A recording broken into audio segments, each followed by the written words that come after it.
Hello and welcome to Shy Talk, an Irish history podcast. I was watching Reeling in the Years there, Jason. I've been watching a lot of Reeling in the Years because there's, you know... Do you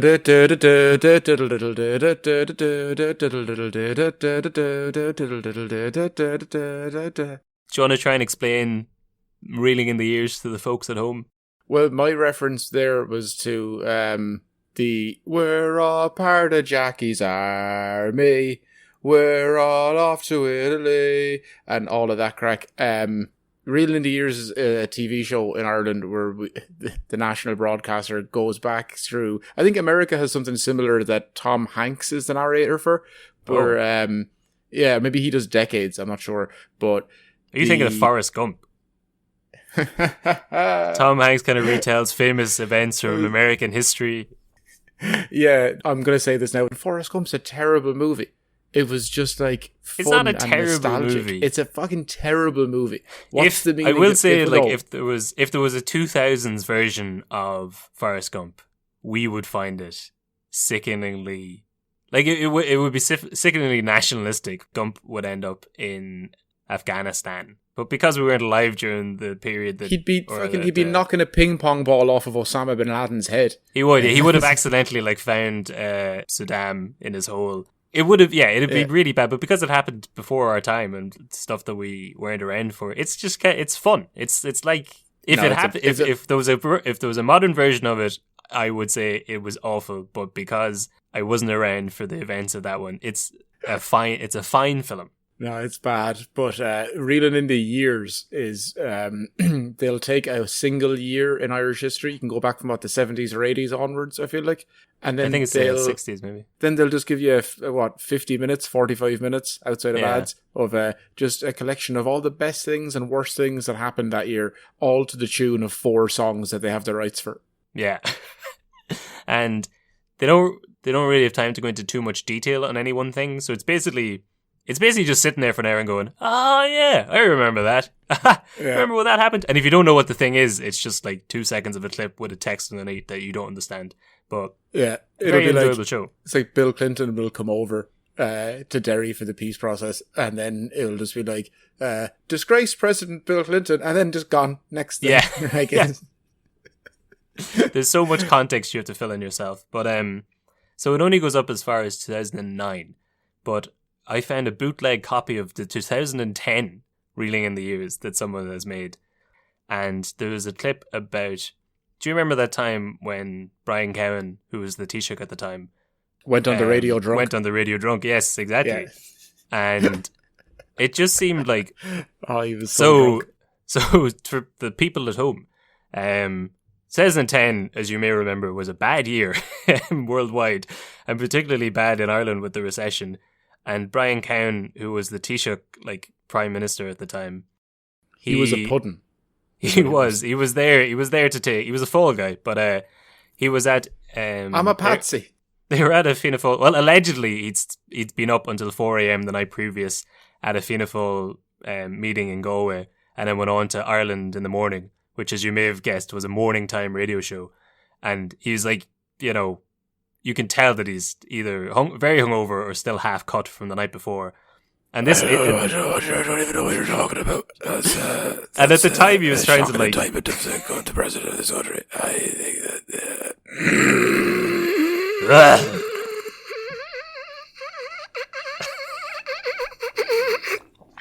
No comment.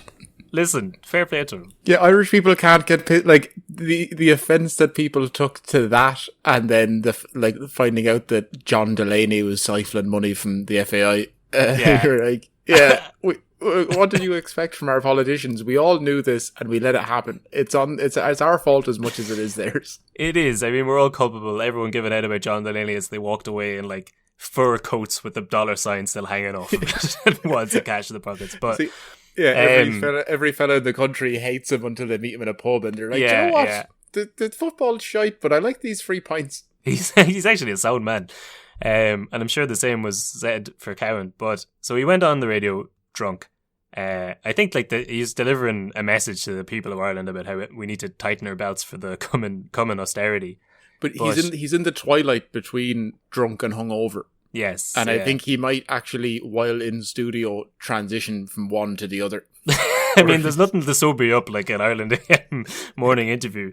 But so anyway, like in Reeling in the Years, it's going through, giving the highlights of this scenario, and it shows an RTE, like a news clip from the time, and it just seemed like from such a time gone by. So this is 2010, and the news clip was like, Minister Simon Coveney lambasted the Taoiseach in an internet comment, and behind them it's just like, it's a tweet, but they just refer to it as an internet comment, which just seems like such a simpler time for news media. Little did they know that was going to be the bread and butter for the next 10 years.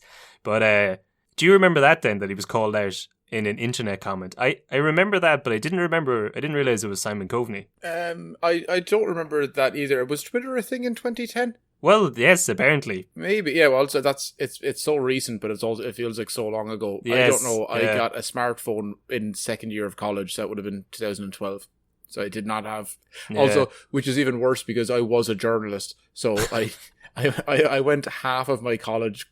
Yeah, I went like 3 semesters without a smartphone when we were meant to be learning how to use Twitter and like, all the apps and everything. Like don't go to DCU. CAO results are out. I don't know if it's too late to take your Well, actually, I was on your options. Don't do journalism. Don't do it. I was also in DCU at the same time, and I was working in. We had one of our classes was on developing apps. I too did not have a smartphone in like 2010. So there you were learning how to write tweets without Twitter, and I was learning how to like program software for apps without a phone. We could have worked together and came up with the idea of paper and pencils. Yeah, we could have bought a phone, but. So Simon Coveney called him out, and then Cowan went on the radio soon afterwards and said that it was a new low for Irish politics. Not that he got on the radio drunk, but that Coveney would call him out like that in public, on the internet. Yes, I was wrong. Should I have been drunk on the radio? Possibly not. That's his... He doesn't even say that I don't know if he says he shouldn't have been drunk, but he was just like... He's just like, it's a disgrace to be called out like this, and everyone at the Finnafol thing's like, here, clap, like this new found-fangled idea of accountability, not in my doll, not in my time. But so this is an intro into in 2020. There's been an awful lot of scandals from the current inter-party government since Micheál Martin became Taoiseach. Like 2 months ago, there's been. I don't know, a weekly scandal. Some of them probably drummed up a bit. Is he not nearly out of being Taoiseach already? This is what we'll probably get into, maybe. But so it put me in mind of, at the minute in 2020, there was an election back in February, and then with COVID and all that, it took a while before they sorted out who was actually going to come into government. So we have an inter-party government at the minute, and Micheál Martin's been Taoiseach since, maybe about 2 months at this stage. But it seems like there's been a scandal every week. It kind of feels like there's more scandals now than there were previously, and I don't know if that's just because the internet makes because everyone's on high alert. Don't say it. They'll come after us. But I was thinking, then watching the Brian Cowan thing, I was like, there's always been pretty ridiculous gaffes from leadership, and then it got me thinking about. I had these 3 stories I wanted to do about the scandals that brought down the first inter-party government. So I figured this is probably as good a time as any. So here we go, Jason. Here's a 3-part series about the 1948 John Costello inter-party government. Okay, just bear in mind that I'm cutting that audio clip to save for when our politicians have another big gaffe. And you're like, so this seems as good as time as any, or this is probably the best time. Yes. Like, no, Kev, you're a week away. You're always 1 week away. I started writing this about a month ago, and I was like, I was almost hoping, like, God, I hope they don't get their shit together. Hopefully this is still a hot topic a month later.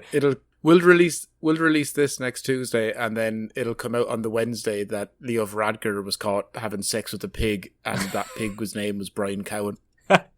Well, Brian Cowan is actually in hospital for the last 6 months from a stroke, so we'll probably ease off him. Oh, we'll have to pull that joke 100% then. Yes, yeah. But, so, well, yeah, I mean, by the time this comes out, the current inter-party government may have collapsed. But, sure, listen, let's get into it with part 1. Well, actually, before we leave off the Reeling in the Years stuff, you know the Cork comedian Roger O'Sullivan? Rog, yeah. Yeah, he did 2020 so far, Reeling in the Years version, which is actually, I don't know if you saw that, did you? It's very good. No. This is Roger, like Dennis and Roger, right? Dennis and Roger, yeah. I'm sure he loves that. I'm sure whenever someone talks about Jason, Or sorry, is it so they're Roger and Dennis? You know, from Kevin and Jason, yeah, you know, those they're always in pairs. But well, Ireland's best comedians come in pairs. That's true. Yeah, we need to give each other boosts up. But so you can check out his 2020 Reeling in the Years. I think his handle is Chaotic Shrimp on Twitter and YouTube. But yeah, it's worth a watch. Like, there's stuff you watch in it like that happened, especially in January and February and a bit of March. We're like, that was this year, that was this decade. Oh yeah, trying to think of things back from like January and February. I guess it was this year that the President of America was dealing with an impeachment. Yes, yeah. Or I remember there was talk of World War III back in like January when the Iranian second in command was killed in Iraq, and then the Iranians shot down that plane shortly afterwards. Yeah, so we have to still keep recording this podcast. I can't go watch it, and no one listening to the podcast should stop listening to go watch Roger's Reeling in the Years. But afterwards, go do that for sure. Definitely, yeah. But so here we go, Jason. Here's an old three-parter on the 13th Dáil. The lucky number. Now you're in for a story. Old tales of lore, all in search of a glory. The history and mystery of lads, lasses and all. Discoveries and voyages, the rise and the fall. Follow me now as we go back in time. We trace the steps of Irish heritage to find. Joseph from Carlo and Kevin from Dáil guide you through the ways of Shining. So, after the War of Independence, Collins secured the Anglo-Irish Treaty with the British government, which created... All was well in Ireland for years upon years upon years. There was a 26-county free state. Everyone said, you know what? You did your best, Mick. Listen, no hard feelings. We'll take it. And so, while Michael Collins was in London securing this deal, where was Eamon de Valera, Jason? I believe I think he was down in the Treaty County, Kevin? Hiding out in the Treaty County, apparently. So, when news came back, Devon them boys, they didn't like it, and they claimed that Collins had sold out the country and that he should have went for the full 32 counties, which was probably not... I mean, we don't have time to go into it today, but probably not going to happen. No, we do not have time for that. No, we'll do a full year of that one question. But what happened afterwards was a bloody civil war where everyone had fought in the War of Independence. Sorry. Your inflection there sounded like it was a bloody civil war. It was a royal mess, it were. Another one of these bloody civil wars. Oh no. Oh gosh. What a palaver. Yeah, it was you meant like a particularly violent civil war where families were split apart and brothers were killing fathers and such. Fathers turned against son, tore a country asunder in ways that are still reflected today 100 years later in our politics. But what a bloody civil war. At least we can laugh about it. That's true, we can laugh about it now. But so one of the main sticking points was that in the treaty, the Irish Parliament would still have to swear an allegiance to the monarch of Britain, which Dev and them weren't happy with. But in January 1936, King George V died, and in stepped King Edward VIII. He was young, good-looking, athletic, he'd fought in World War I, was a bit of a womanizer, and a massive racist. Okay, wasp. Very waspy, yes. So in November of 36, Edward announced he was going to marry Wallis Simpson, an American socialite who was going through her second divorce. So, as we covered in the episode on the rise of English Protestantism, Edward was automatically the head of the Church of England once he was the king. And the Church of England at the time forbade marriage within the church if your ex-spouse was still alive, which is ironic because that's like exactly what Henry created the Church of England for. But no, I thought he just killed them all anyway. Oh, it was the last one he divorced. No, it was the first one he divorced. It was all the rest of them he killed. He put a lot of effort and legwork into the first one. And then just realised it wasn't worth it and just be like, okay. Yeah. that took too long. Let's just start fucking chopping heads from now on. But so even though from those humble beginnings the Church of England came, when Edward wants to marry a divorcee, they say, not happening. The Archbishop of the Church of England, the British Parliament and the government of the Commonwealth all call for him to to step down if he was going to continue with this marriage. But Edward wouldn't give up Simpson, so he abdicated the throne on the 10th of December 1936, just so he could marry her, which is pretty romantic. It is. That's very few people leave the royal family. No, very few Alive. people successfully, yes. But he left for love. The two of them retired in France in 1937, and later that year, against the will of the government, they paid a visit to longtime sound lad Adolf Hitler. Yeah. He's the bad one. He is. There's claims that he was like kind of forced out or forced into abdicating because he was a bit of a loose cannon. A bit too openly racist even for the royal family of the 1930s. Which is, pretty racist. I feel like that's pretty impossible, but continue. So, this story is not about King George, but when I was researching that bit, I came across this story about in July of 1936, an Irish fraudster called Jerome Bannigan, aka George Andrew McMahon, tried to kill Edward. No AKAs. His first name is what we're going by. Yeah, Jerome Bannigan. Yeah, what a great... I've actually... He sounds like it's okay. Imagine a comic book. It's set in the year 2070. It's an Irish Celtic neo-noir classic. Jerome Bannigan is a private eye who has no respect for the law. Fuck the rules. He does shit his own way. Jerome Bannigan. Jerome Bannigan. I love him. Yeah, but Jerome Bannigan tried to kill Edward with a pistol in 1936, and it didn't fire properly or whatever. But then when he was taken in by the police, he claimed that he'd been approached by the Italian government and was actually working in cahoots with MI5 in order to out Italian spies or something. And I thought this would be a really interesting story to cover later on in the podcast. Irish Jerome Bannigan almost killed King Edward. So I looked into him, and it turns out that his parents were from Tyrone, but he was born and raised in Scotland and then moved to London when he was in his 20s. But if he'd won an Olympic medal, he would have been Scottish or Team GB. But he tries to kill King Edward, and all of a sudden he's a good old Paddy. Yeah. Well, they'll do the same for the Olympics. Will take our people. Anyone from the north goes and represents GB. Same as like Andy Murray. It's Tim Henman, the English number one. Andy Murray, the British number one. It's you'll only hear English people reference the UK if anything positive happens outside of England. Yeah, but once you try and kill the king, all of a sudden they're going through your family tree, being oh well, his parents are born in Tyrone, so he's a Fenian. But anyway, so Edward abdicated on the 10th of December 1936, and 2 days later, on the 12th, Fianna Fáil brought in the External Relations Act, which removed reference to the king and crown from our constitution and took away his internal power. But the British monarch still had some power in that they could sign international treaties and they could appoint ambassadors. So they were still our figurehead with dealing with other nations. But that was some pretty quick thinking from Dev and the boys. What, to get rid of? So he steps down, and literally 2 days later they've pushed this bill through the door that basically removes most of the references to the crown in our constitution. It's the idea of England's problems, Ireland's opportunity, or whatever that saying was. That it's not just war; it's also just paperwork, just admin. But it's but no anything, one wants to do admin. That's England are about to take. It's a Friday. It's 4:30. They're about to leave the office. They're about to go home for the weekend. They haven't got time to spend with their girlfriend for the last 2 weeks. They're going to go home and watch a movie. I don't know. And all of a sudden, Irish Karen comes over across the office and says, here's 72 hours worth of...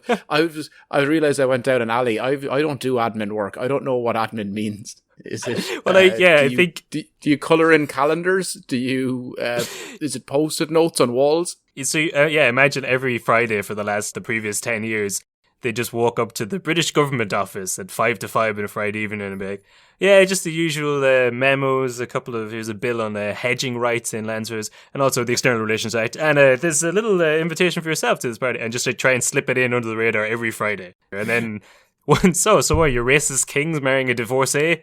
It's time for Ireland to strike. Let's go. Any opportunity, but that was a pretty big step towards, actual independence. It doesn't work the other way, really, though, does it? Like when we make political gaffes, like when our Taoiseach goes on the radio drunk, you don't see like England flooding us with a bunch of legal documents. Yeah. Let's just get this Brexit stuff over the line now. But so unlike Dev's earlier stance, when Michael Collins came back with the treaty, at this time he thought that a slim connection to Britain was a good thing, because he said it offered an umbrella under which Irish relationships could be discussed. So he was happy enough to be part of the Commonwealth, which is a bit shit considering all the fuss he kicked up like 20 years previous. It is, but like we wouldn't have sausage rolls. So no, there's trade-offs. But that kind of changed in 1947. I think this shows where his head's at. But in 1947, he appointed Joseph Walsh as the diplomat to the Vatican. And then poor Walsh had to spend 3 weeks waiting around in Rome for the king to sign his diplomat papers, which Dev wasn't happy about. Why? Because he was gone for so long. No, so basically that's one of the two things that the British monarch is still needed for at this stage. They sign the documents for Irish diplomats. So it's just kind of embarrassing, I guess. We send over someone to the Vatican, and then they have to wait around for 3 weeks for the king to come along and be like, I'll allow it. It doesn't, Wait, it's embarrassing. Okay, wait, hold on a second now. You're saying that your man Walsh goes over to Rome and has to wait around 5 weeks before the king can sign off on him, so he's allowed to actually talk to the Pope and be a diplomat in the Vatican. And be a diplomat, yeah, for the Irish government. I'm sure Dev's annoyed, but Walsh is over the moon. Mini holiday for the lads. You get to go to Rome, but you're like, yeah, but actually you're only going to be going to the Vatican and you're going to be working. You're like, oh, okay, fair. It's still going to be, it's nice. But then he's got the way better version of it, because he gets to go to somewhere. It's like, actually, you can't work inside of this 2 kilometer square technical city. You've got to go back out into one of the cultural epicenters of the world and wait around for 5 weeks on your own before you go in to talk to the Pope. That's a fair point. Poor Walsh. Dev was sick because he should have been like, you should have put myself in that position. Dev was sick because Walsh was probably sending back expenses claims every day. Like, get Walsh in the phone, he's taking the piss now. Another open-top bus tour of the Colosseum, for God's sake. Reel the man in. Say, pizza atop the Colosseum. Walsh. What in God's name is an affogato? Get that man back here. I'll arancini him when I see him next. But I think it kind of shows where Dev's head's at, because this is, you don't mess around with the Vatican, not in Dev's eyes. So after this, he asked for a bill to be drafted to repeal the External Relations Act. So he's eyeing up to get rid of the External Relations Act now. But so at this stage, Fianna Fáil and Dev had been in power since 1932, but as they went into 1948, they were feeling under threat from Sean McBride's new fast-growing party, Clan na Poblata. So Fianna Fáil pulled a classic move of calling a snap election after increasing the size of the Dáil and gerrymandering the whole country so that they could get more seats and get rid of Clan na Poblata. Just that is an Irish term, isn't it? Gerrymandering. That came from Ireland. Did it? Oh, maybe not. Are you thinking of the time that Gerry Adams tried to redraw the borders of Northern Ireland, trying to slip it past the British government? I think that happened a long time before Gerry. Gerry Adams was showing around a British attaché to Northern Ireland, just showing him a map with a fucking lion drawn halfway through Tyrone. No, Armagh has always been in the Republic. It's a stronghold for Manitou. But so this is a classic government play. They're feeling threatened by another. They've been in power for basically 20 years. They're feeling threatened by another party coming up behind them.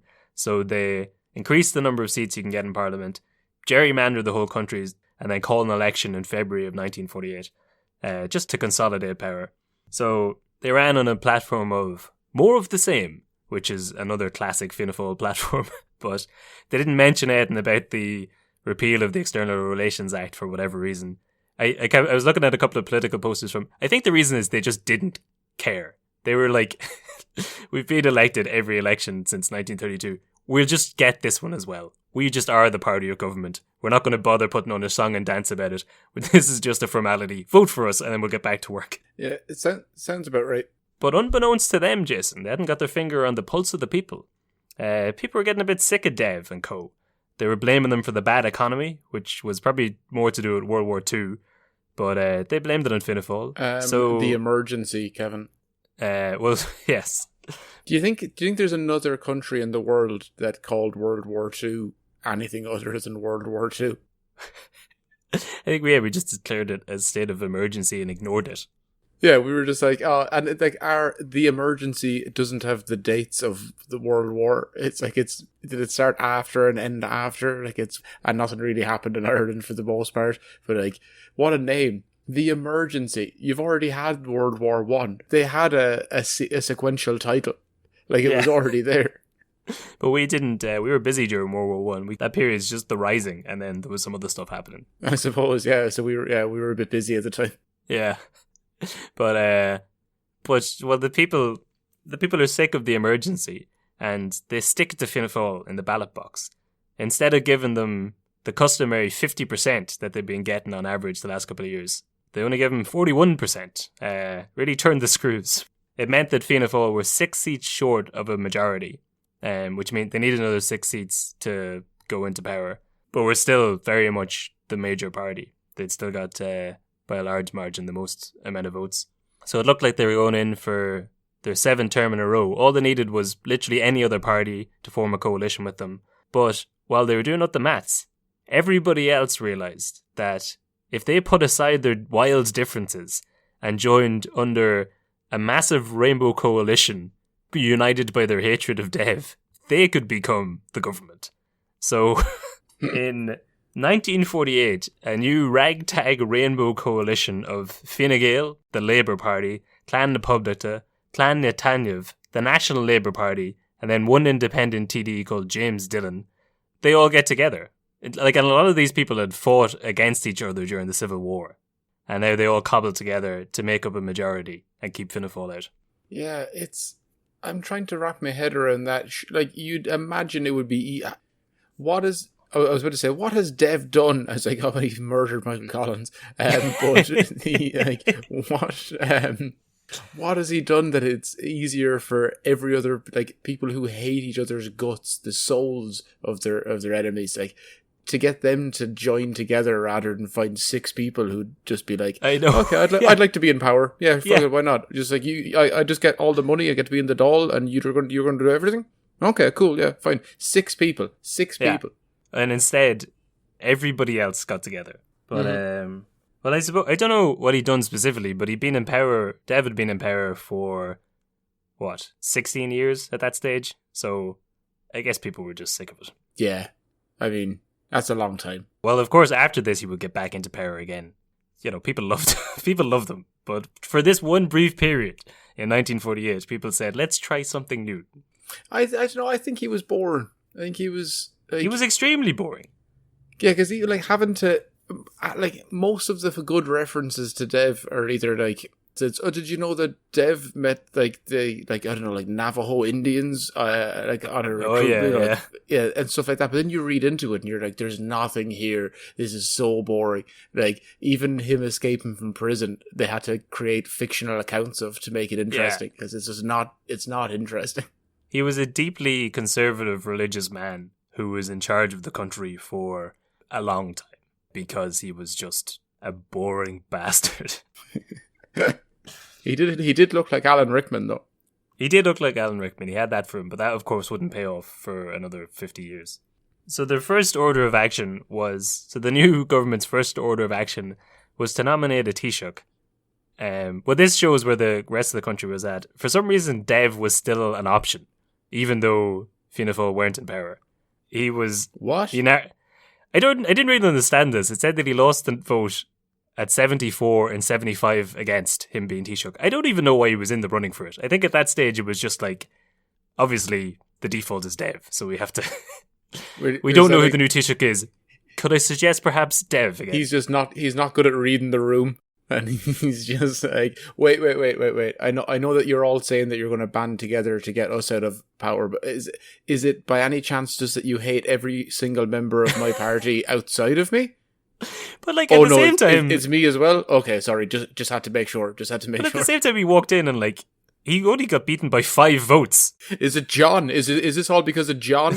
This couldn't be because of me. It's not me. We're all sick of John and his antics. Yeah, but so Fine Gael, as the largest party of the coalition, were expected to put forward their leader Richard Mulcahy, but Sean McBride, who was the leader of Clan na Poblita, and several other government Republicans refused to serve under Mulcahy, as he'd been the leader of the Free State forces during the Irish Civil War. So he stepped aside, and the relatively unknown John A. Costello came into power as the third Taoiseach of Ireland. Now, are you going to keep saying it like that, or are you going to say Costello? Yeah, I have a note here, because Costello, I think around... I don't want to throw my countrymen under the bus with me. I think around Dundalk, it's Costello. And if I could point out Elvis Costello. I imagine it's only Costello in the more affluent areas of Dublin, and maybe Wexford, because they tend to give different weird names to things. But it's for sure. It's definitely Costello. But yes. Yeah, so here we have literal enemies from either side of a bloody civil war putting their differences aside and electing Costello, who, by his own admission, was essentially a full-time barrister and a part-time politician. Usually it's the other way around. Yes, yeah, usually. But the only, he's elected basically because he's one of the few people from Fine Gael who hadn't, actively been shooting at other members of the party, so they figured he's the best man for the job.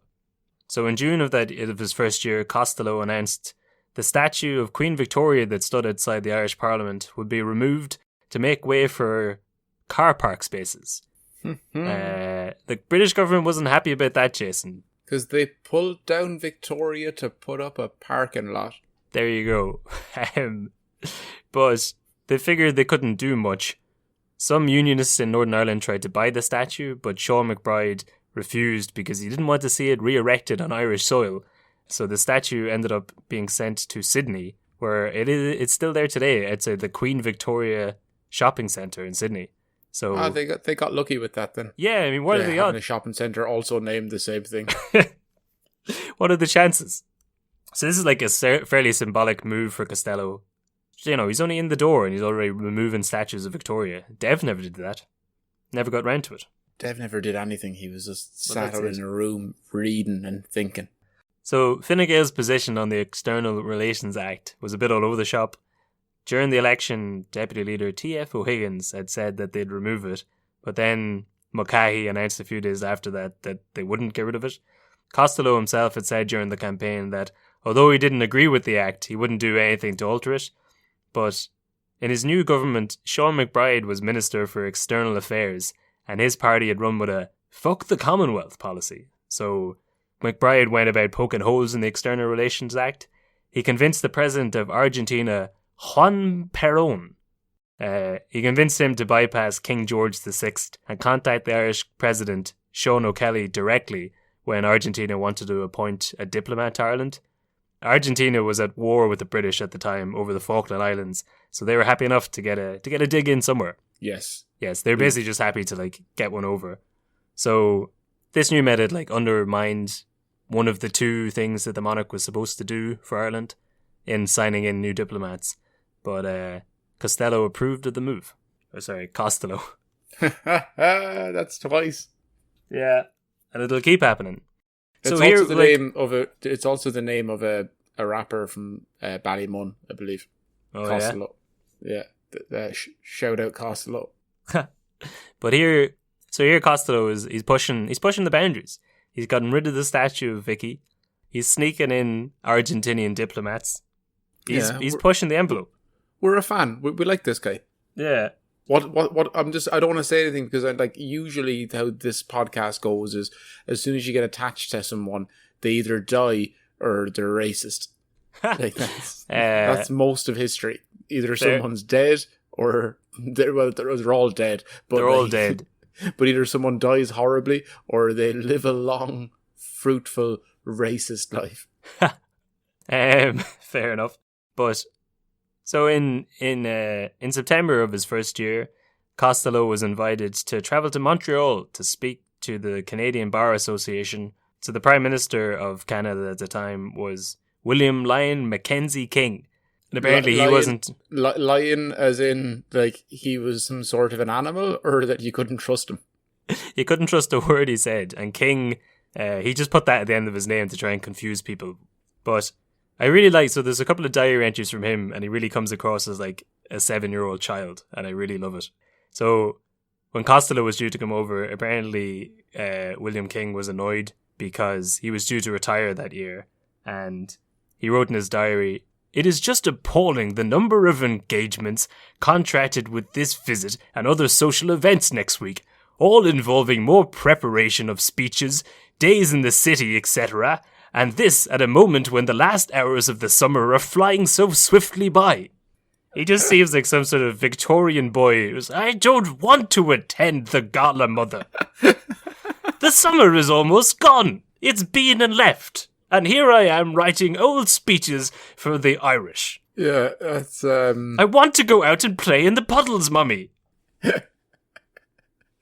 Such a thing to complain about, but I feel like that's... Yeah. Is it?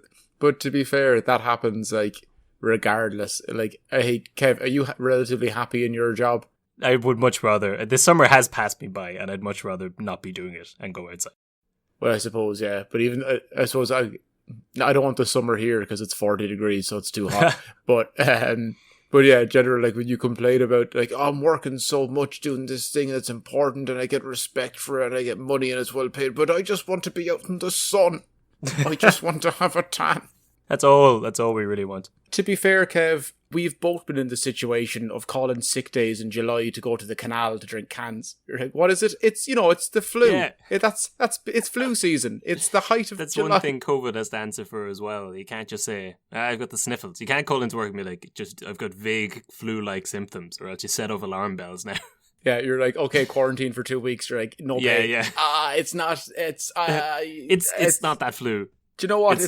It's just a hangover. It's just a hangover. It's fine. Yeah, I'm coming in. Please don't fire me. I just want the day off. It's a bit sunny outside, I'm sorry. But so Costello was gently warned not to cause a fuss when he went over to Canada. He was told that the Irish Canadians weren't all that anti-British, and they were happy enough with the position in the Commonwealth. So when Costello arrived in Montreal, he gave a press conference. This is around the 30th of August. And he said that he didn't propose to express any views at present on controversial political matters. The next day, he gave a big speech to the Canadian Bar Association about the mutual links to the Commonwealth and went on a big rant about how, if he'd been in there in the 30s, things would have been different. And how it's not the same for the Irish and the Canadians. It wasn't as easy for us to swallow the crown, and basically said that the Commonwealth was outdated and should be allowed to fade away. Do you know what? I like him. I like him even more. Yeah. Call him what you want. Costello, I'm on board. He's gone a bit rogue, but... So a few weeks previous to this, in August, Costello had stated that he considered Ireland to already be outside the Commonwealth, as they'd stopped attending the meetings back in the 30s. I don't know if that makes sense on a geopolitical scale. Like, you can't just say, well, I thought it was done because I ignored it. I thought we were out of the Commonwealth because we stopped going to those meetings. Like, that's not how a job works. I think that's America's way of dealing with COVID. Yeah, sure. Just ignore it, and it'll go away. I thought the Paris climate control thing, I thought that was over. We just stopped showing up to that.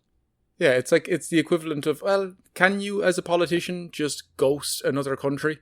That's kind of like, yeah. I'm not feeling this relationship anymore. I'm not good having uncomfortable conversations. What if I just I'll message them back, but less and less so over the space of a few weeks, and then at the end be like, I'm just not really in a place to deal with relationships with other countries. I imagine in the Dáil there's like a big Union Jack phone that like rings every once in a while, and all the lads sit around being like, ignore it. Right now, I just really need some time to get my country's headspace right. I just need some time for my country. I just need some. I can't.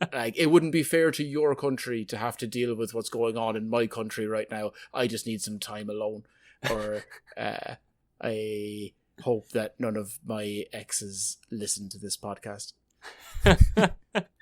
You've played the old diplomat card before.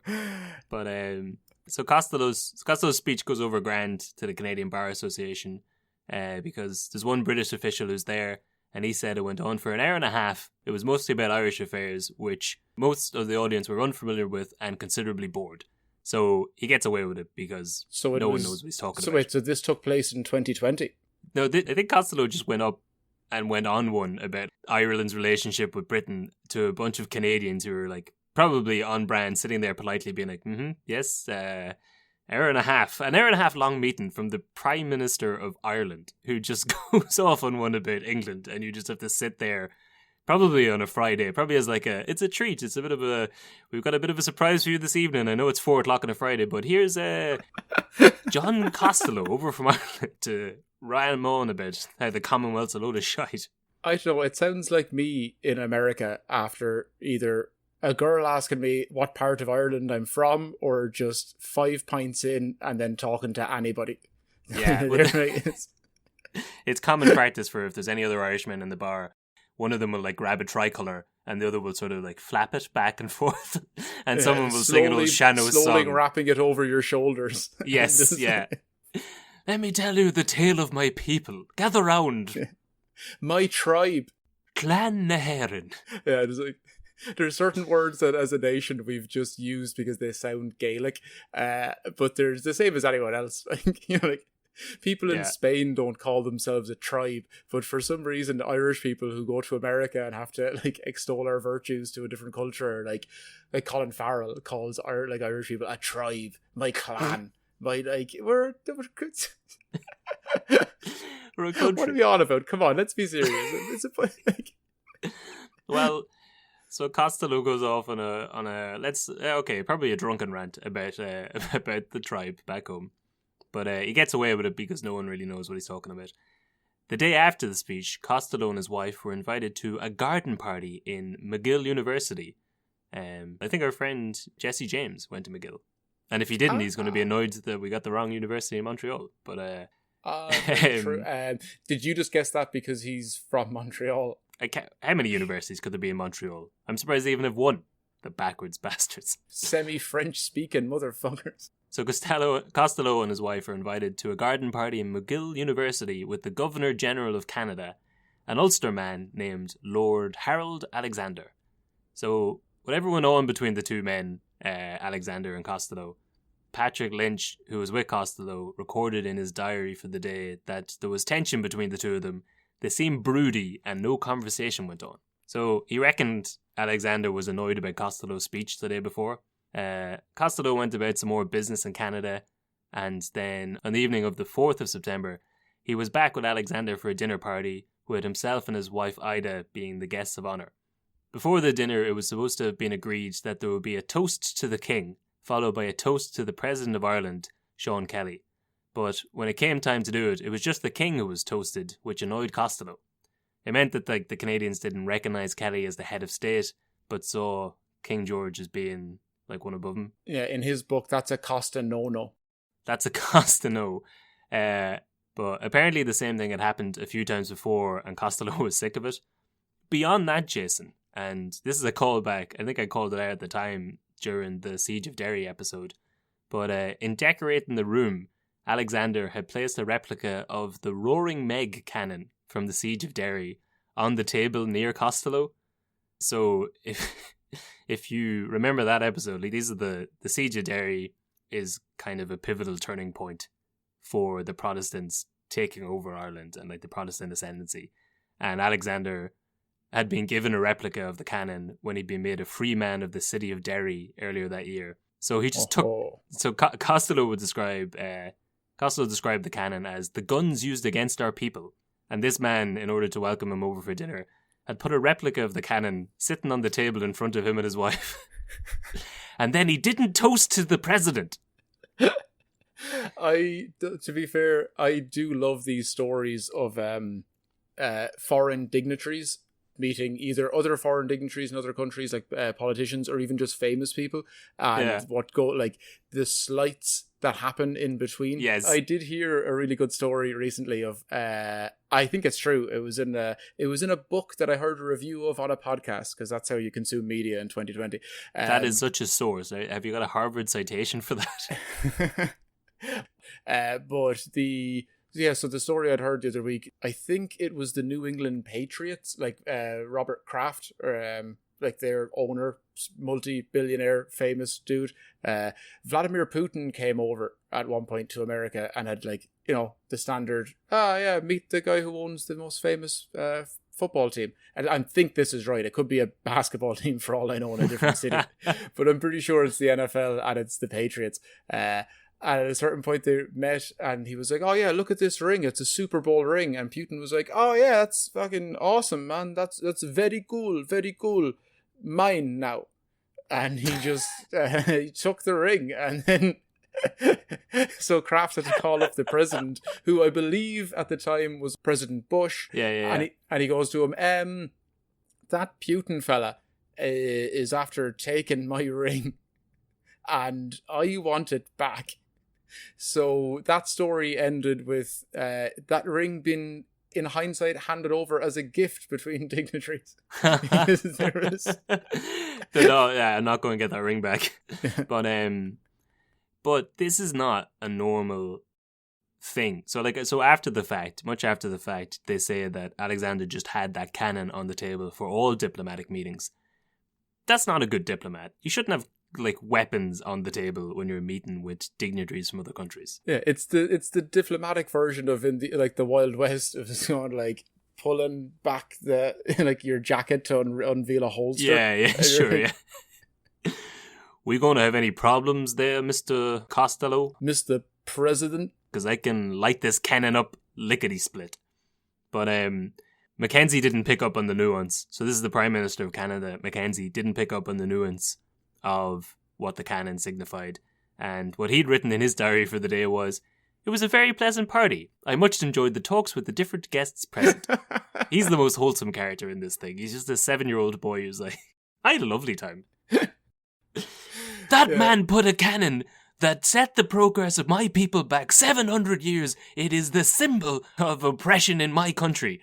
There was some nice crepes. There was a delightful little prawn salad that truly they had this metal visual accoutrement on the table. It looked kind of like I wasn't sure. It looked like something I'd seen before in history, but nothing to do with my people. I'm sure it's fine. It was this total badass cannon. It was wicked sick. I was like, can I bring it out with my friends next time we're hanging out?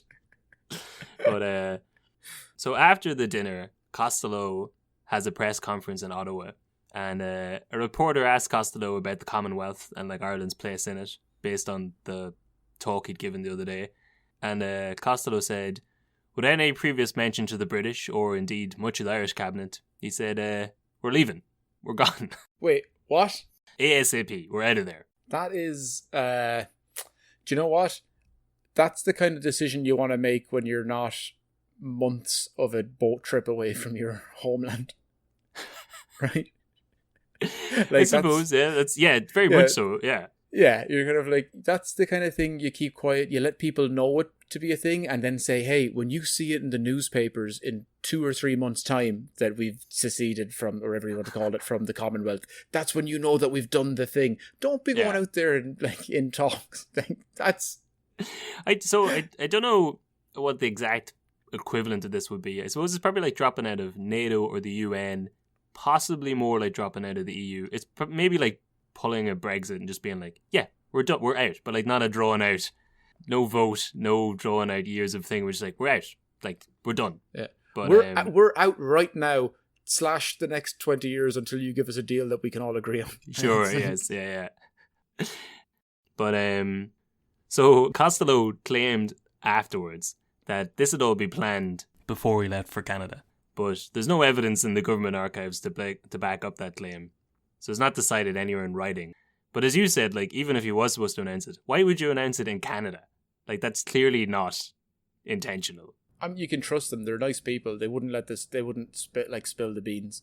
unless that's exactly what they do. He probably saw how interested they were in his rants about like Ireland and the Commonwealth during his big speech. He's like, "I've got something for you boys. Here, we're out of the Commonwealth." Like, Is there a big chance to get back at Ireland for invading the country?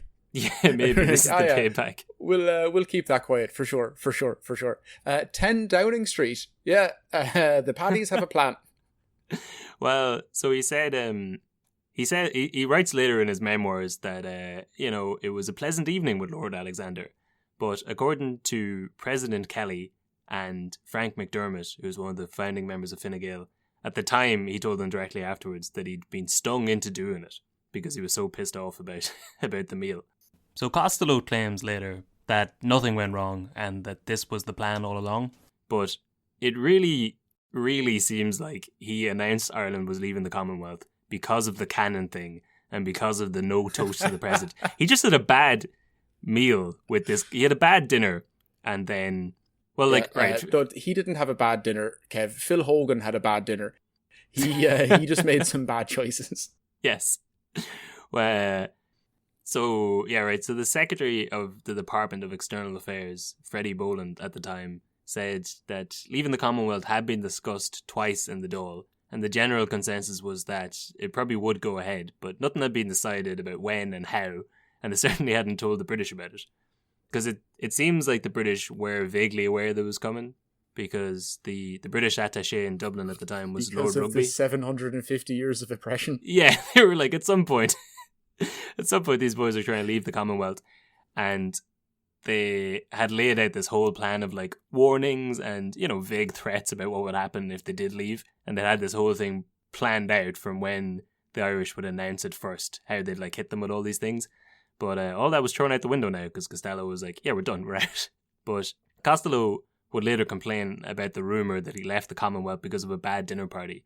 It definitely seems like he did pull the trigger early because of it. He mightn't have like made a snap decision to do it, but he definitely jumped the gun by like a good bit by doing it now. I want to know what happened at that dinner, because obviously, you've said, but there's going to be extra stuff that hasn't made it into history. Like there's no way he blew the lid like that. Because he kept calm the whole way through the dinner. So the whole way, he didn't say anything because he didn't want to cause a fuss in classic Irish style. He's probably muttering to his wife, Ida, what a bunch of pricks put a cannon in front. This is lovely, Alexander. What is this? This is like chicken goujon? Amazing. Fantastic. What a bunch of bastards. Get your coat. We're leaving. I mean, it could be. That's like most weddings I've been to. There's always someone like that. Who's been that slighted. But no, like what if every single thing was a small tip of the hat or a nod towards like Irish racism? Yeah. Like, you've got the cannon on the table, everyone else gets an option between beef or salmon, and he just gets a plate of boiled potatoes. Yeah. Like everyone else for the toast at the end gets a glass of wine. He gets a pint of piss. It's just like you can tell like there's an undercurrent, there's a tone to this, Kevin. He walked up to the bar at the dinner, and the guy behind the bar was like, "Hey, you're Irish. Yeah, we got you a keg of Guinness in here, Paddy, just for you. How warm do you want it?" 32 courses for everyone else, just the 26 for him. Everything on his menu had London in front of it. I'll have the London chips, London chicken parm with the London side salad to start, please. London beef or London salmon? Beef. London.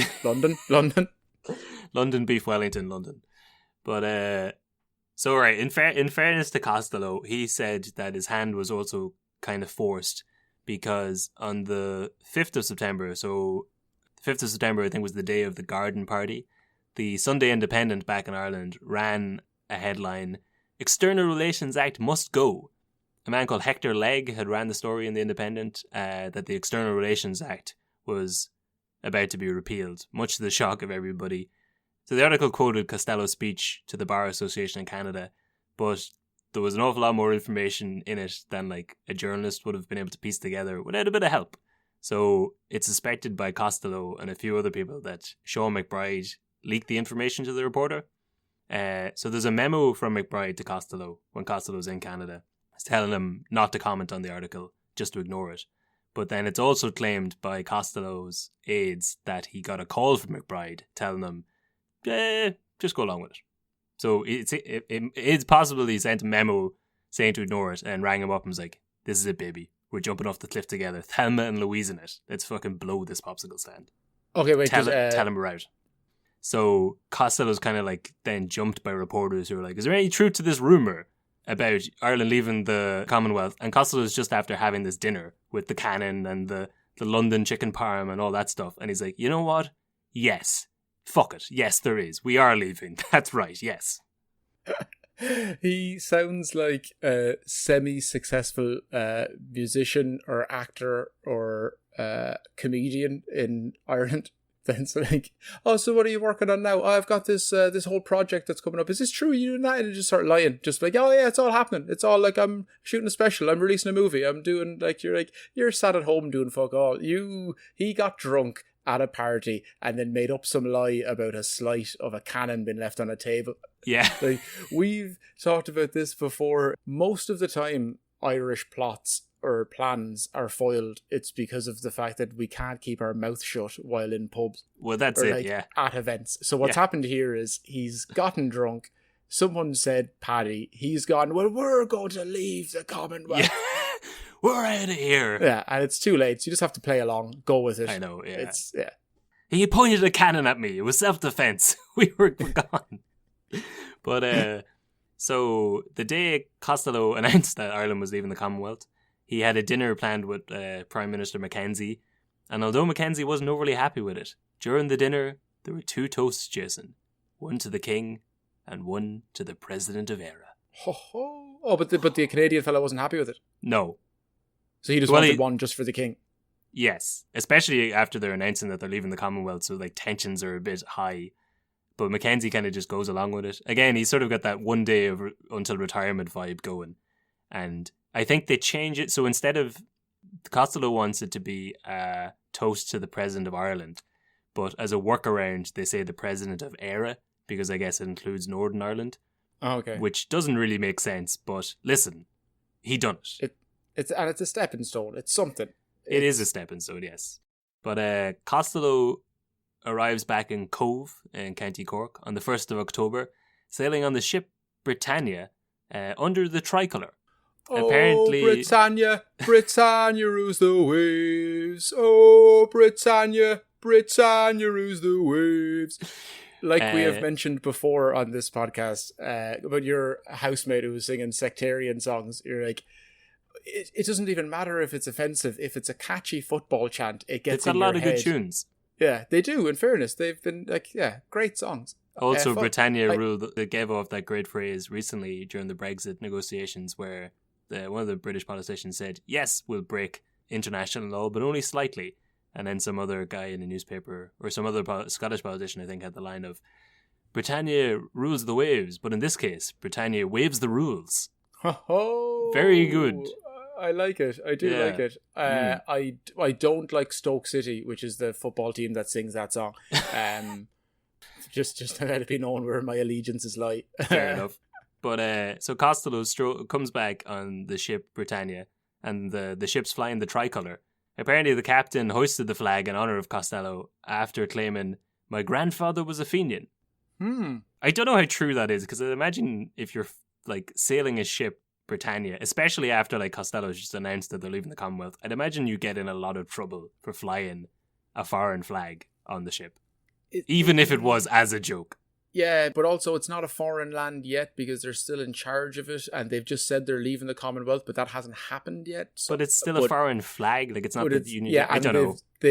It's just someone's, even if they're lying or just like caught in the moment, they've said we're leaving the Commonwealth. So to fly that flag, you kind of know it's probably not. Oh yeah, it's unless his grandfather really was a Fenian, and he's just like, fuck it, fucking stick it up, yeah. What are they gonna do? So Costello was greeted by crowds of thousands when he got back, all outside Mansion House, where he confirmed we were indeed leaving the Commonwealth. According to the Minister of Health at the time, Noel Browne, who we'll talk about in a next episode. After this, are we getting a full episode about the mother and? Yes, we are. Yeah, that's this government. Nice. So that'll be... not nice. It's like the end of that scenario. Yeah, it's very bleak. Yeah, but that'll be not next episode, but the episode after that. But nice. So after this, according to Browne, Costello had a meeting in his house with some ministers and he offered his resignation over the unplanned announcement, but it was rejected. Although the way he tells it, it was more like, "Fine, you can fire me if you want, goddammit, I did it for us. I'll fall on my sword if I have to, but goddammit, we'll be free men." But they say, "No, you're grand." So what happens to him then? Oh, he stays on as Taoiseach. See, that's not acceptable. You've got to get rid of him at that stage. You're like, he's a loose cannon. He is a loose cannon. So this is part one. So Noel Brown's, this is the same government, so that'll be the third big scandal of this government. This is scandal number one, but Costello comes out pretty good from this one. You cannot have a leader in charge who just takes it upon himself to go to a different country, change the entire landscape of the political scene in the country while 5,000 miles away. I know, yeah. No. Listen, he's a national hero and I won't hear a word against him, but well, a national hero apart from his mild fascist ties that we'll get into later on. But the Republic of Ireland Act was signed into law on the 21st of December 1948. It was a one-page act drawn up and passed through the Oireachtas unanimously, but they waited until Easter 1949 to bring the act into law, so it officially came into force on the 18th of April, on the 33rd anniversary of the 1916 Easter Rising. It removed the last powers of the monarch of Britain and gave them over to the president. Okay. Firstly, 33 years is not like an anniversary. It's not like enough to, like, if it was so important they could have done it a month beforehand. Don't wait for the 33rd year anniversary. Like, it's just get it done as soon as you can. 33 and a third. It sounded great when we announced it to the Americans. So are you suggesting they should have waited 7 years? Wait until around 40? No, I'm saying do it at, like, if it's 31 years, 342 days, if it's 32 years, 261, get it done as soon as is possible. Yeah. Don't wait until, like, did you watch that, The Jinx? No. Okay, well, it's spoiler alert, it's been out for like 5 years. So, that HBO documentary about Robert Durst, the son of the billionaire Durst family in New York, like the property moguls, who like definitely killed a bunch of people throughout his life, and that's what the documentary is about. But at the end of it, they catch him because he actually finds out that they're making a documentary about him. So gets in touch with them saying, "Would you like to interview me for the documentary about me being a murderer who's never been convicted?"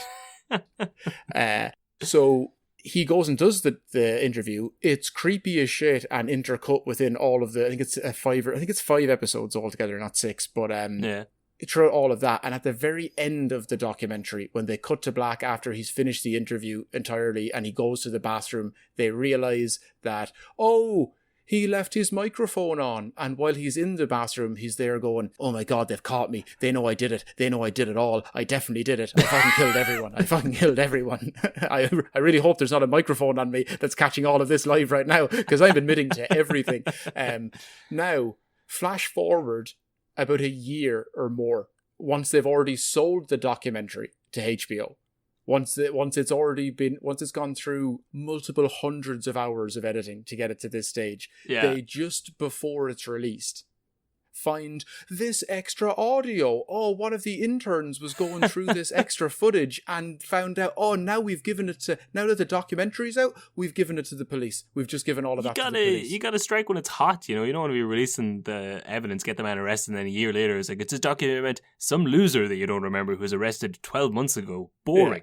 I watched that documentary and the only thing I could take out of the whole thing was 2 things. It was like, the American criminal system's fucked that this guy managed to get away with murder so many times because of his fame, notoriety and wealth. And then the guys who'd made the documentary got to get away with clearly breaking some laws because of their fame, notoriety and wealth. That is... It's like, look at this bastard who's murdered multiple people. It's in 18 years. What's another 18 months? They've been waiting 18 years for justice. But, we've been waiting 32 years for a republic. What's another couple of months? You've no sense of pizzazz, you know? No sense of showmanship. I don't really, no. No, you got to do it in Easter. So this is when Ireland officially became a republic. On the 17th of April, they had ceremonies at the cathedral and outside the GPO where they hoisted the tricolour, just like they had briefly on that fateful day 33 years ago, Jason. It would bring a tear to your eye. There were tricolours and papal flags everywhere, the Pope flags, which was, I guess, a sign of where we were at the time. Yeah, home rule and Rome rule. Yeah, well, yeah, sometimes the British got it right. But apparently there was a delay with the band and military men trying to get through the crowd. So it was a few minutes past midnight on the 17th, like early on the 18th, where there was a 21-gun salute as they played the national anthem. They lit flaming barrels of tar in the Dublin mountains, which you could see from the city. And there's you might have seen it, there's a famous photograph by Larry Burrows of O'Connell Bridge, like packed. Like, do you ever see that photo? It's just jammed. I don't know. Yeah, it's a really good photo. I'll stick it up on Instagram. But you couldn't turn a sweet in your mouth, Jason. Because this was back in the times when sweets were 6 inches thick. Yeah. It was huge. They don't make them like they used to. No, but at 1 minute past midnight, Radio Éireann broadcast the following statement. These are the first moments of Easter Monday, April 18th, 1949. Since midnight, for the first time in history, international recognition has been accorded to the Republic of Ireland. Our listeners will join us in asking God's blessing on the Republic and in praying that it will not be long until the sovereignty of the Republic extends over the whole of our national territory. So, two things there. I mean, a nice appeal to God straight away in the first opening message, and secondly, fairly wrong, I guess, on Northern Ireland joining the rest of the country pretty quickly. Yeah, it's just like Northern Ireland joining Ireland. So it's a metaphor for your friends being late to the bar. They're like, I'm on the way. It'll be 2 minutes. It'll be just another 5 minutes. I'm just coming in the door. Just give me 2 seconds. Just. And now it's 2020. Yeah, it still hasn't happened. And after about 20 minutes of them constantly saying that they're nearly on the way, they'll just text you and say, we're actually over here in this place. You should join us.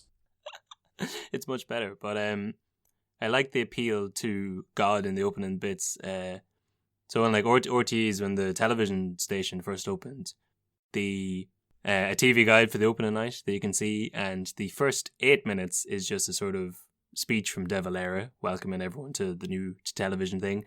And then at 7:08 approximately, for the next like half hour, benediction of the Blessed Sacrament. So like the second thing they show on RTE when they open it as a station is Mass. Held by Gay Byrne. Oh, like much like when I was in secondary school, every time they wanted to celebrate anything, it was another Mass. You finished your junior cert, great. A big Mass for the lads.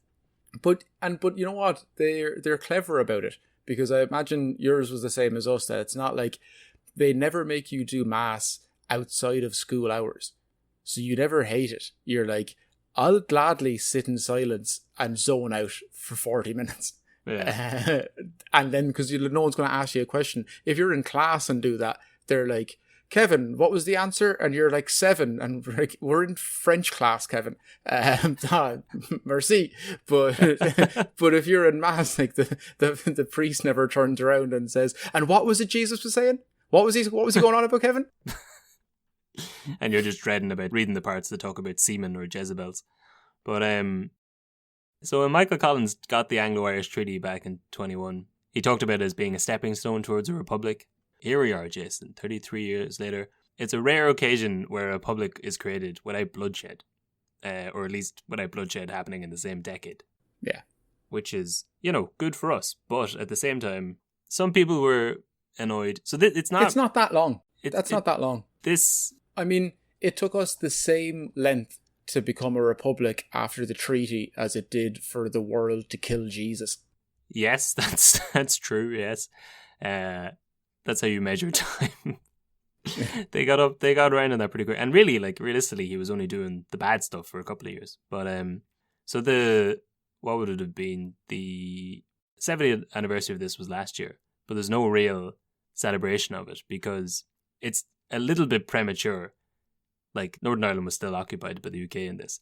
And there's some great photos I found of, like, the celebrations where President Kelly is coming out and he's, like, dressed in his fine coattails and he's wearing a top hat and he's inspecting Irish soldiers who looked like British soldiers. And the whole thing is framed, like, in the background, it's Nelson's pillar.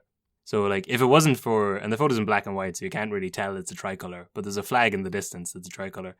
Like, if you didn't know what you were looking at, it just looks like a British town.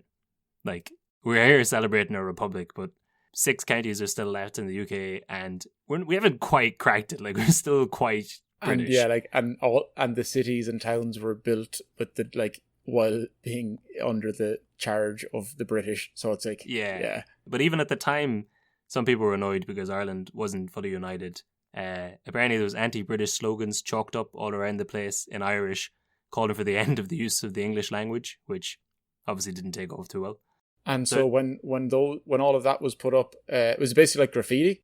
Yes, yeah. And then did the English go along and translate it incorrectly? They did a rough translation, and that's the graffiti we still use Yeah. today.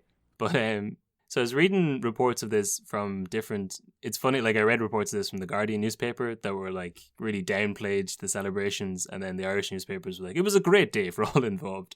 But I think it was on one of the sources anyway. I saw that the next entry for the next day was titled "Truncheons Out in Tyrone," and it was about 500 lads getting beaten up by the police in Carrickmore for going to a GAA match and singing a soldier's song while flying a Republican flag. When you say a soldier song, was it the actual, like, was it the national anthem, or was it just a song about Irish rebels? No, it was the national anthem. Oh, no, So you can kind of see why like people were, you know, it seems a bit premature to be celebrating freedom from the British down south when like 500 lads are getting the shit kicked out of them in Tyrone for playing Ga. Like the job's not fully done yet. do you reckon that that's where? Do you know have you ever been to a sporting event, and you know how everyone sings the national anthem until it gets to the last, like, well, not everyone sings. Everyone mouths the words and kind of mumbles along to. Yeah, sure. Off we go. What's the next word? But at the very end of it, like, it's silent, or else people sing along until the last like 5-6 seconds, and then it just erupts into. Yeah. Like, what's that about? Explain that to me. Is that just what happened here? But they were like trying to sing the song, and the last 10 seconds of it are just the British wailing on them. Yes, it's all. The screams at the end of the national anthem are an honour for these men who got the shit kicked out of them while trying to have a song. So, yeah, you know, there's an element of it being a bit premature.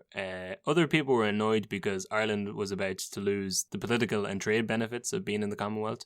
There was a lot of debate about the free movement of people, which is an awful lot like Brexit. I mean, I remember at the time of Brexit in 2016, everyone was laughing at, you know, this stupid British severing their traditional trade and political ties to the rest of the EU to go it alone. And at the same time, Scotland was trying to leave. It was like, yeah, go on, Scotland, sever those political trade ties, go it yourself. Like, it was pretty much the same thing. And the same with Catalonia. Everyone's like, yeah, Catalonia, you don't need Spain, you'll be fine by yourself. Oh, Britain, you idiot, trying to get along by yourself without the EU with your much bigger economy. So It's because everyone loves the rebels. Like, you never, well, exactly, yeah. No one ever roots for the big nation that tries to leave. Yeah. Like, that's not. It's like, it's the same as sports. We're always just looking for the underdog. Yes. So it's like Scotland, Ireland, Catalonia, like England are like, you're gonna fuck it up for everyone. Stop being dicks. The arrogance of England. How dare you? Yeah. Go, Catalonia, go. So, like, I mean, we talked about the ramifications of this at the start, like what it meant to have that External Relations Act. I mean, not really much. It's a matter of pride. I'm glad that they did it. It's nice that we have it now. But at the same time, yeah, I mean, I can see people being annoyed at the time that, like, you're just shooting yourself in the foot. You're losing, like, you're tanking the economy. You're tanking the freedom of movement of people just so that you can say you're a free nation. And you know what? But it's like, I do it again. I don't want to say there's better times to have done it, but like, There's probably not. no, there probably isn't. But in terms of an economy, we should have waited till we got escalators.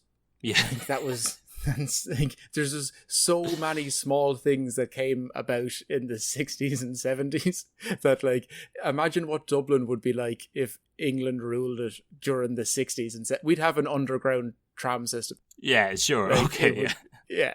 Like, if we had to milk them for another couple of years and then left, maybe. Yeah. yeah, it's like, fuck your patriotism. We want quick access to public transport.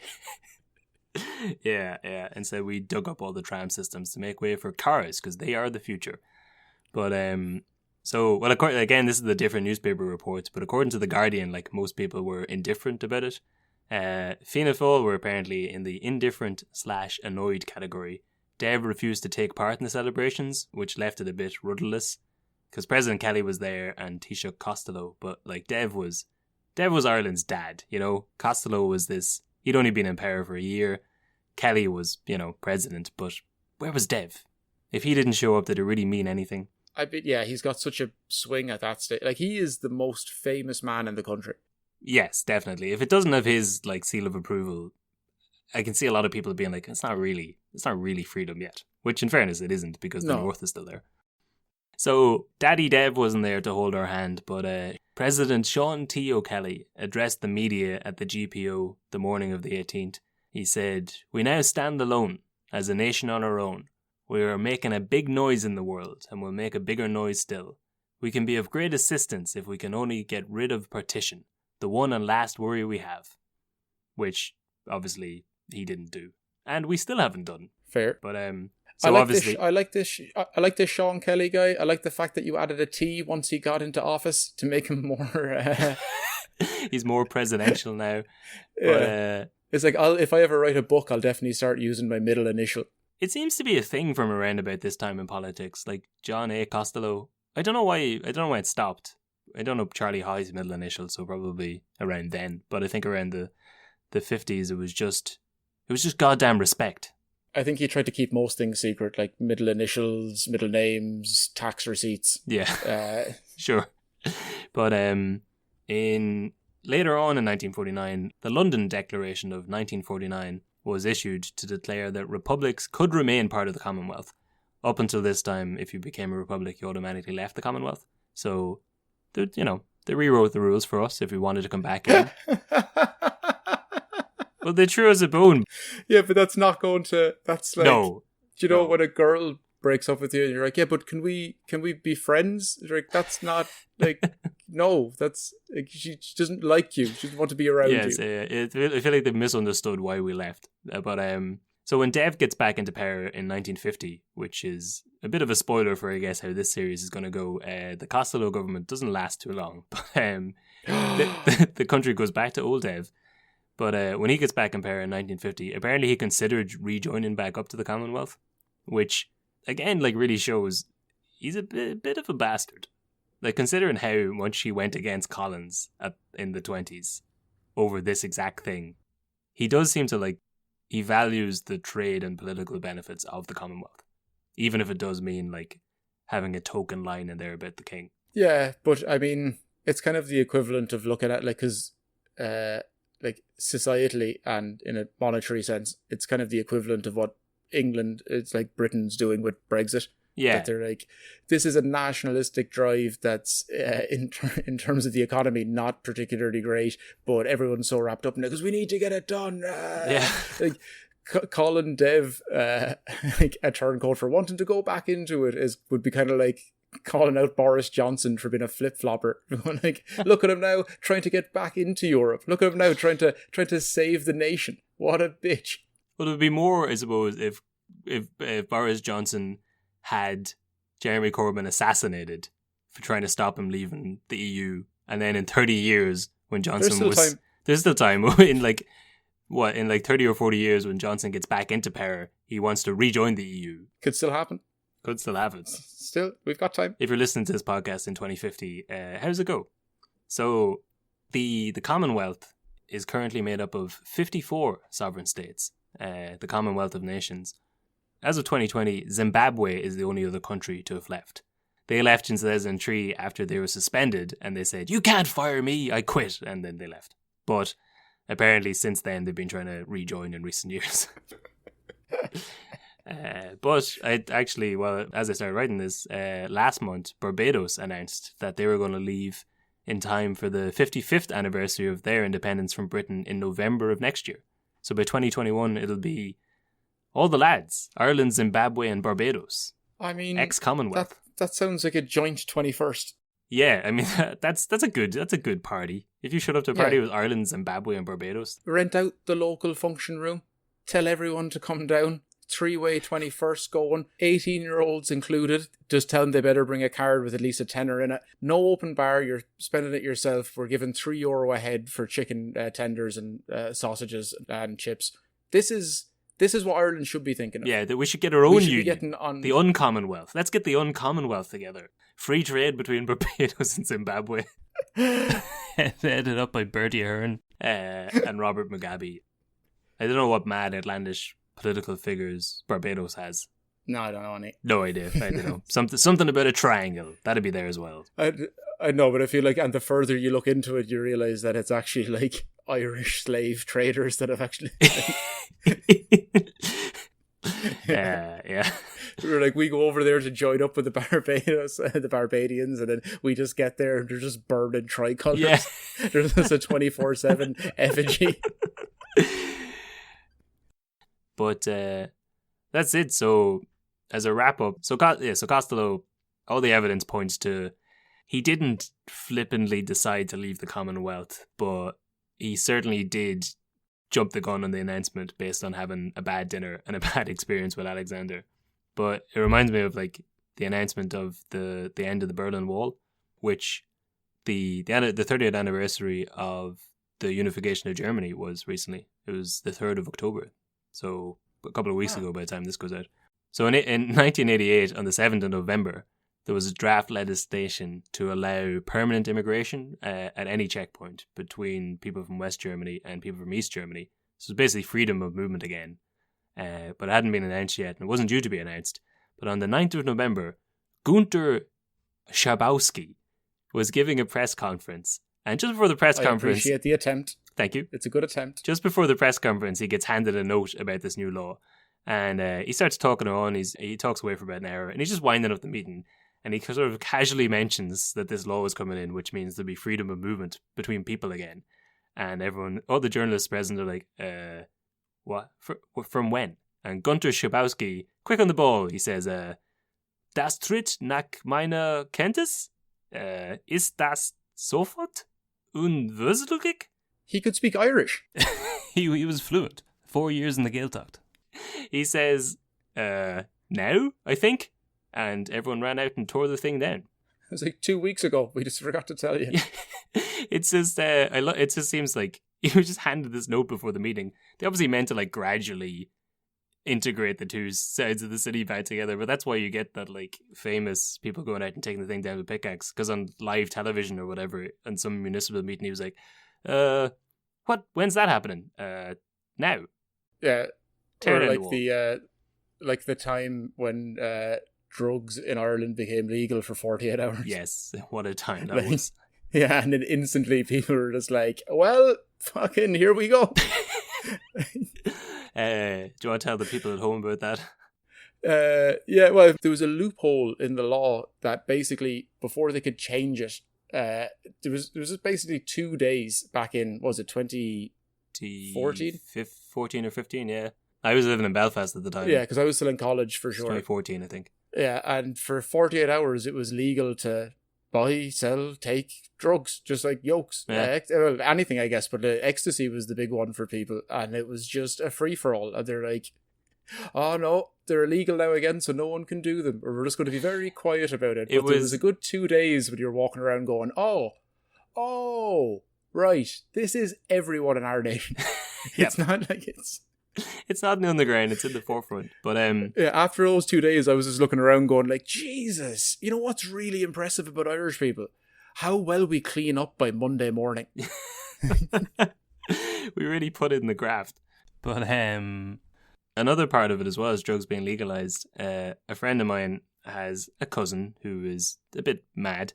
He'd love Gemma Doherty and John Waters. He just does this pure conspiracy theory YouTube channel. And he, I guess a couple of years previous to that, had been caught with 1,000 pills at a festival or something, and then had a court date coming up, and his parents were like fancy lawyers, so they, coached him all the things to do, got him a job in a fancy office, like told him to play more rugby for the South Dublin team or whatever he was with. Yeah, started running marathons. Yeah, all this sort of shit, clean his act up, and he's telling all this in his YouTube rant. And then when that act came in, not only did it legalize drugs for those 2 days, all pending drug charges got thrown out of court. So, as it like out of nowhere, this guy's facing like a court case for having 1,000 pills in it, gets thrown out. And in his fucking YouTube monologue, his takeaway point from that is that like he thanks Jesus for intervening, and he gets really pissed off about the fact that he sold out and like listened to his parents and got a fucking job, when obviously he's the luckiest man in the world, and he got annoyed because he had to like fucking get a job and clean up for a couple of weeks before his court case. But I only found out that about it recently, that all the pending court cases got thrown out. Yeah, I'd never heard that before. What a result that must have been for so many people. Yeah, there's for sure an episode in that alone. Sure, yeah. But I was going to say that I was in Berlin 2 years ago with some friends, but actually as well, our producer Dan. Sure. We were coming back from a nightclub, as you do in Berlin, at like, say, 5, 6 a.m, walking back to the hostel, and Dan goes like, Jason, man, do you see this wall that we've been walking by for like 20 minutes? Do you think that's the Berlin Wall? I'm like, nah, man, there's no way we've just been like walking by. no, it's just another wall.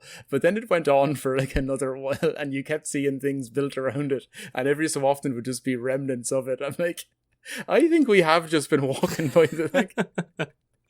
Yeah, because a lot of bits of it are still there. Yeah, it's just like decrepit and like and they've kept some parts of it or whatever, but like, yeah, we for sure just walked by it for about a half an hour. Yeah. Just talking about the nightclub scene in Berlin instead of the the wall that was segregated people from their brethren. Jesus, can't wait until we can do a live episode of Shy Talk in Berlin. Summer of 2021. I know. We have fans there. Yeah, shout out to my friend Matthew Deary, who is, I think, the head of our Berlin listenership group. How are you, Matthew? Is he the Buckfast Baron? No. Who's that? No. Did you know of this? Or is that your friend? No, maybe it's not. There's an Irish person out in Berlin that is a Buckfast Baron, like the beer baron. Oh, yeah. But in Dublin, who I also know. I know way too many of these people. But there's simply some dude over in Berlin that gets crates of Buckfast sent over, and then like giant upcharges on them. But it's one of those things. It's like Tate over tea and like stuff you can't get that you're nostalgic about or miss from home. But like, yeah, Buckfast, quality produce. How much do you have to miss college to miss Buckfast? I love to Buckfast. Get nostalgic about Buckfast. I won't hear a word said against it. It's the gift. It's the manna of the gods. You lived in the north. It's different there. It's put into we're weaned on the stuff when we're children. Yeah, it's like drinking the blood of a firstborn. Yeah, it's setting you up for life. But so that's it. That was the first scandal in the first year of John A. Costello's inter-party government, and the first in a 3-part limited run. Let's just start doing limited runs now. That seems to be the fancy thing. We'll just pretend it's a new podcast. But there you go. Yeah, so we'll cover Noel Brown's mother and baby scandal, and next week is the Battle of Baltinglass, which is near your hometown, I believe.